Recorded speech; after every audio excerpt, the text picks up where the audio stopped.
2 పేతురు 3:9. కొందరు ఆలస్యమని ఎంచుకున్నట్లు ప్రభువు తన వాగ్దానమును గుచ్చి ఆలస్యము చేయువాడు కాడు, గాని ఎవడును నశింపవలెనని ఇచ్చయింపక అందరూ మారు మనసు పొందవలనని కోరుచు మీ ఎడల దీర్ఘశాంతము గలవాడై ఉన్నాడు. చాలు. పరిశుద్ధ గ్రంథములో పేతురు రాసిన 2వ పత్రికలో 3:9 కొందరు ఆలస్యమని ఎంచుకున్నట్లు ప్రభువు తన వాగ్దానం ఇచ్చినప్పుడు వాగ్దానం నెరవేరుస్తాడు.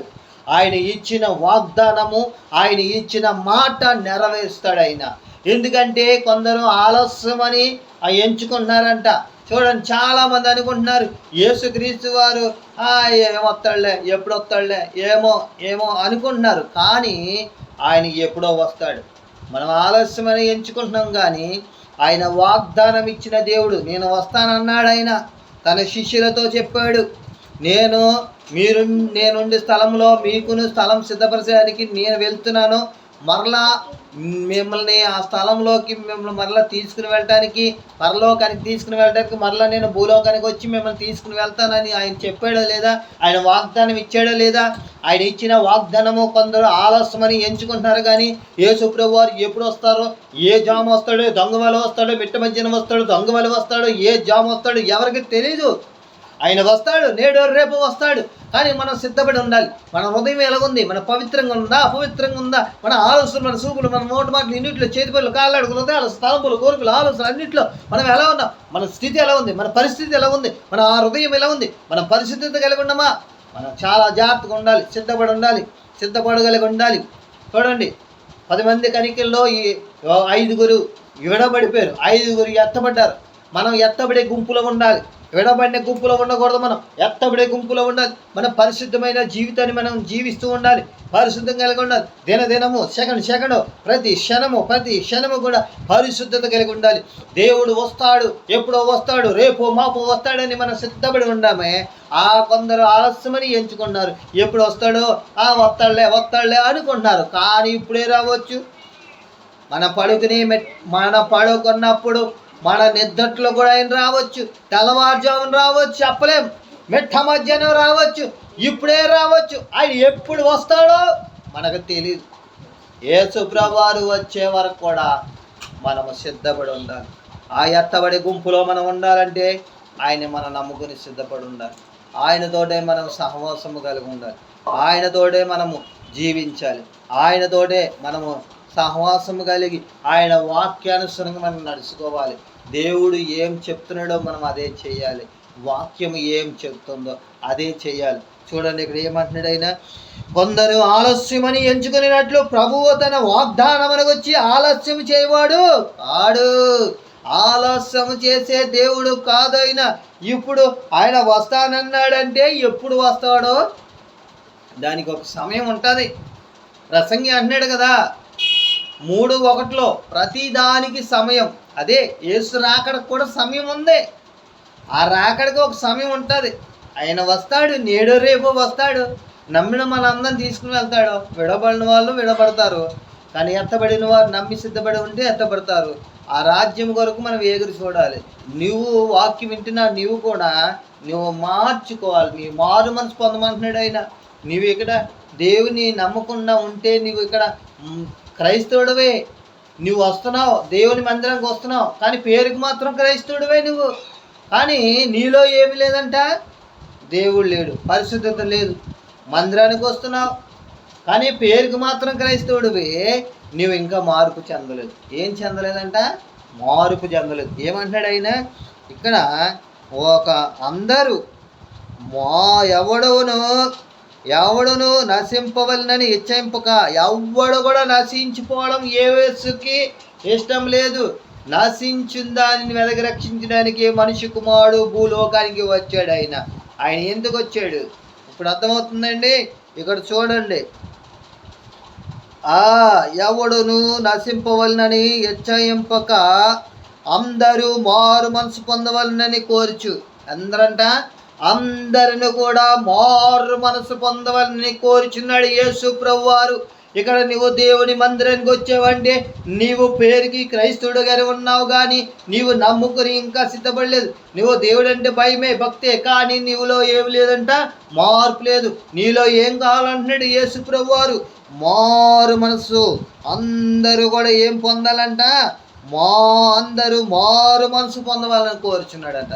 మారు మనసు అంటే నీవు పాత జీవితాన్ని విడిచిపెట్టి క్రొత్త జీవితంలోకి వచ్చినట్టే. మారు మనసు అంటే నీవు మారావు, దేవుని దగ్గరకు వచ్చావు, పాతది విడిచిపెట్టావు, పాత జీవితాన్ని విడిచిపెట్టి నీవు మారావు, మారు మనసు పొందావు, పరిశుద్ధ జీవితాన్ని నీవు జీవిస్తున్నావు.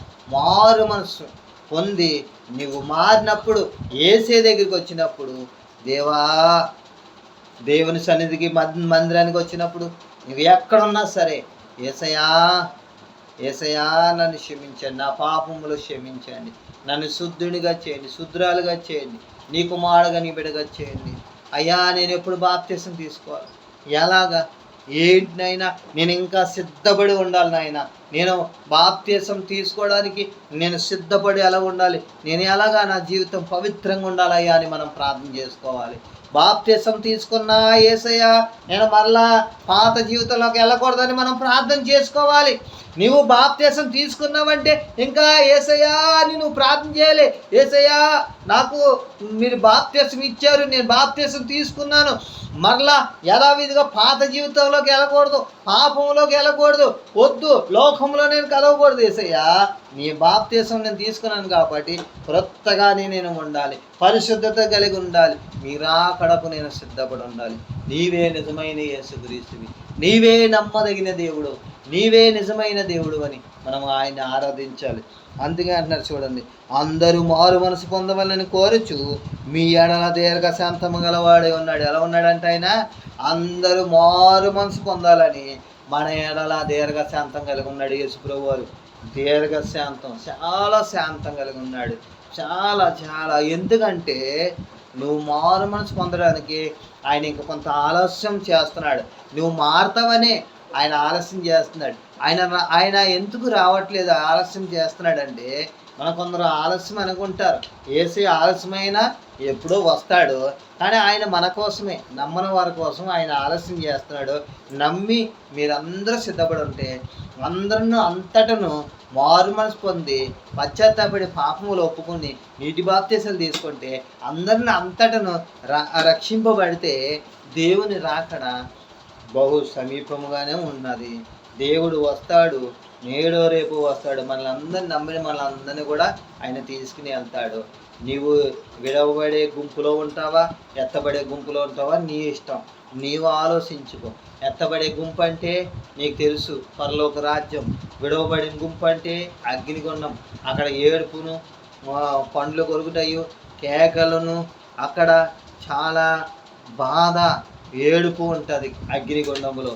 కానీ నువ్వు ఎత్తబడితే పరలోక రాజ్యములో, నువ్వు చేర్చబడితే పరలోక రాజ్యములో ఎల్లప్పుడూ యేసు ప్రభువుతో నీవు సంతోషంగా ఉంటావు, ఆనందంగా ఉంటావు. అక్కడ ఏడుపు ఉండదు, దుఃఖం ఉండదు, ఏముండదు.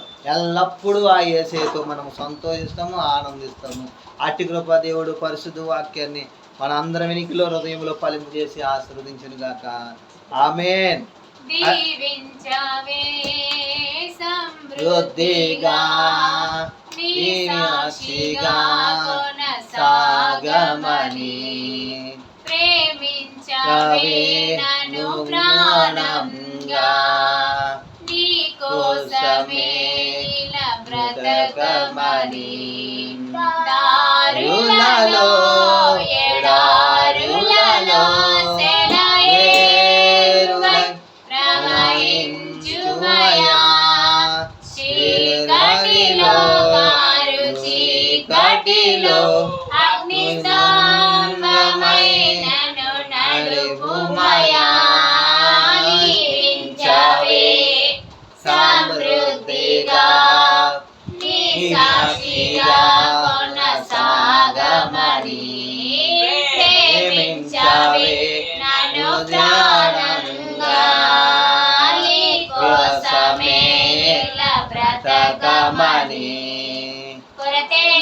ఏసయ్యా